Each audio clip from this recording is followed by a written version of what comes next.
In this video, we will look at the stock menu on the web portal and all the features available within it. The stock menu is where all the register stock and products are managed.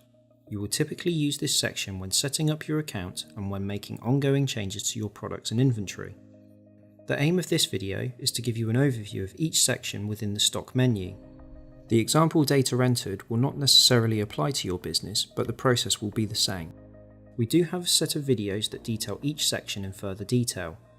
Within the stock menu, we can manage all your departments, which are in essence product categories, all your products and their stock levels, all of your product suppliers, and finally, an area for managing stock transfers between stores.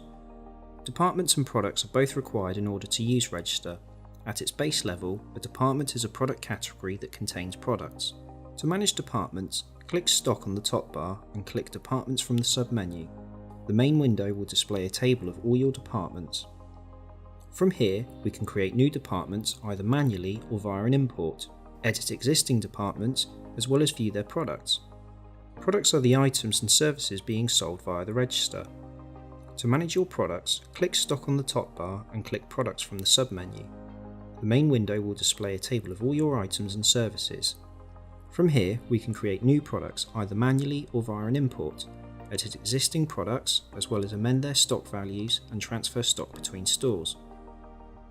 The Suppliers section allows you to manage all your different suppliers on the system. To manage your suppliers, click Stock on the top bar and click Suppliers from the sub-menu. The main window will display a table of all your suppliers.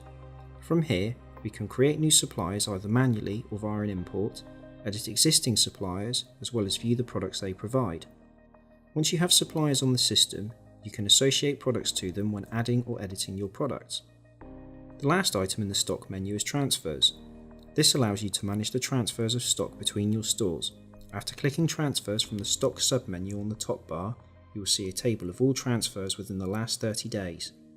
From here, you can update an existing transfer, as well as view older transfers and set up a new stock transfer.